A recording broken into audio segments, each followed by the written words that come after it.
নমস্কার বন্ধুরা, কেমন আছেন আপনারা সবাই?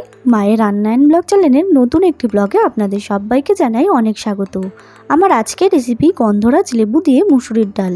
রোজকার একঘেয়েমি ডাল খেতে খেতে অনেকেরই বিরক্ত। তো বন্ধুরা, এইভাবে গন্ধরাজ লেবু দিয়ে একবার মুসুরির ডাল বানিয়ে খেয়ে দেখবেন। সত্যি বলছি, এই রেসিপিটি কিন্তু অসাধারণ হয়।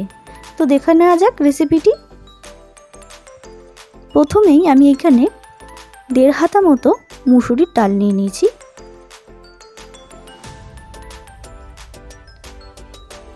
তারপর আমি ডালটাকে ভালো করে কষলে কষলে ধুয়ে নেব।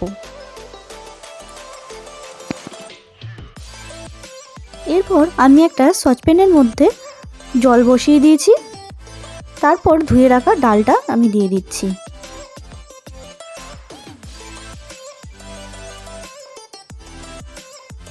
দেখুন বন্ধুরা, ডালটা দেওয়া হয়ে গেছে। এরপর আমি কটা কাঁচা লঙ্কা দিয়ে ডালটা সেদ্ধ করে নেব।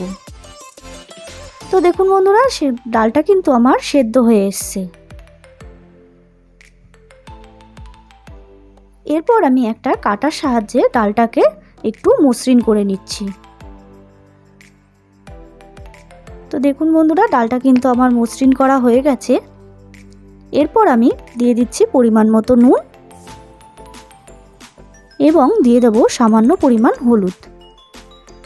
নুন এবং হলুদটা দিয়ে আমি আবারও একটু ডালটা ফুটিয়ে নেব, যাতে হলুদের কাঁচা গন্ধটা চলে যায়। তারপর আমি এদিকে একটা কড়াই নিয়ে নিয়েছি। কড়াইয়ের মধ্যে সর্ষের তেল নিয়ে নিলাম। এরপর তেলটা গরম হয়ে আসলে আমি তেলের মধ্যে দিয়ে দিচ্ছি শুকনো লঙ্কা, তেজপাতা এবং 5 ফোড়ন। আমি ফোড়নটাকে একটু ভেজে নিচ্ছি। তো দেখুন বন্ধুরা, ডালটা কিন্তু আমার এখানে ফুটে এসছে। এরপর ভেজে রাখা 5 ফোড়নটা আমি ডালের মধ্যে দিয়ে দিচ্ছি।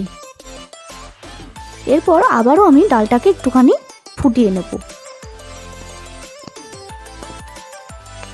তো দেখুন বন্ধুরা, ফোড়নের সাথে কিন্তু আমার ডালটা খুব ভালো করে ফুটে এসছে। এরপর আমি দিয়ে দেব সামান্য পরিমাণ গন্ধরাজ লেবুর রস। তারপর দিয়ে দেব 2টো লেবুর পাতা এবং দিয়ে দেব